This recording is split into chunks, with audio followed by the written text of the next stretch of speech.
वीर सावरकर या माफी सावरकर।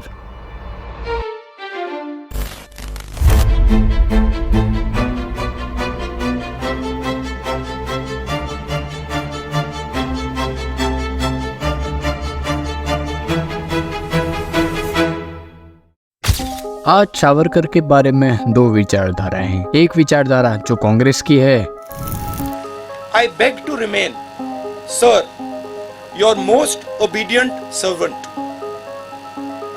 V.D. सावरकर। हिंदी में ट्रांसलेशन कर देता हूं, सर मैं आपका नौकर रहना चाहता हूं। और दूसरी विचारधारा जो बीजेपी की है, तो दूसरा माफी न मांगनी हो तो न मांगे, मगर सावरकर जी के लिए इस प्रकार के शब्द नहीं करने चाहिए। मैं इतना कह सकता हूं कि इस देश के लिए ज्यादा से ज्यादा यातनाएं सहने वाले व्यक्तियों में से एक वीर सावरकर है। तो कौन सी बात में कितनी सच्चाई है वो ढूंढेंगे हम आज। सावरकर का जीवन काफी उतार चढ़ावों से भरा हुआ है। मैंने मेरी समझ के हिसाब से उनके जीवन को 5 भागों में बांटा है। पहला भाग, मेकिंग ऑफ अ रेवोल्यूशनरी, स्वतंत्रता सेनानी की शुरुआत, रेवोल्यूशन इन लंदन, लंदन में क्रांति, सजाए काला पानी की सजा, जेल के बाद का जीवन, लाइफ आफ्टर प्रिजन, गांधी की मौत के बाद का जीवन, life after Gandhi's assassination. Savarkar का जन्म 28 मई 1883 में महाराष्ट्र के बागुर गांव में हुआ। 6 साल की उम्र में गांव के सरकारी स्कूल से पढ़ाई शुरू की। उन्हें सब बचपन में प्यार से तात्या बुलाते थे। तात्या का दिमाग बचपन से ही तेज था। खुद अखबार व किताबें पढ़ के अंग्रेजी सीख ली। वैसे तो चितपवन ब्राह्मण व जागीरदारों के परिवार में पैदा हुए थे, लेकिन उनके सारे दोस्त आम परिवारों से थे। तात्या का बचपन से ही ऊंच नीच और जातिवाद में मानना नहीं था और वे सोचते थे छुआछूत जैसी चीज़ें तो हिंदू समाज में होनी ही नहीं चाहिए। सावरकर का जीवन काफ़ी अच्छा चल रहा था और वे छोटी उम्र से ही अपनी अलग सोच के कारण आकर्षण का केंद्र बने हुए थे। ऐसा ही एक आम दिन था जिस दिन उन्होंने केवल 9 साल की उम्र में अपनी माँ को कोलेरा के कारण खो दिया। ये उनके जीवन का पहला झटका था। और फिर आगे केवल 12 साल के थे सावरकर जब उनकी कविता स्वदेशी की फटकार जगत हितेच्छु में छपी। इसी अखबार व किताबें पढ़ने की आदत की वजह से उस समय महाराष्ट्र में हो रही हर गतिविधि से वे वाकिफ थे।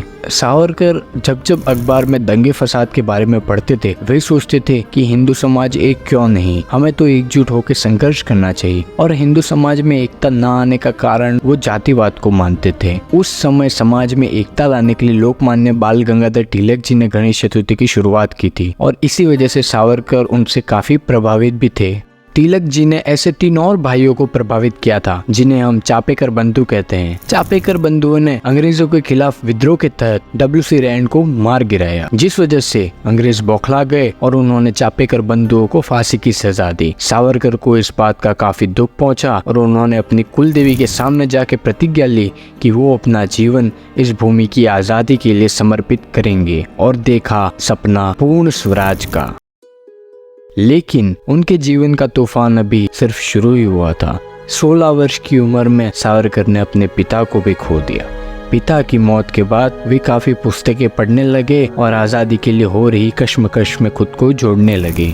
उनका मानना था कि ये कांग्रेस की पिटीशंस और अहिंसा से छोटे मोटे हक मिल जाएंगे, लेकिन पूर्ण स्वराज के लिए तो लड़ना होगा और हथियार उठाने होंगे, जिसके लिए सावरकर ने 1904 में अभिनव भारत की नींव रखी, जिसका एक ही मकसद था, पूर्ण स्वराज।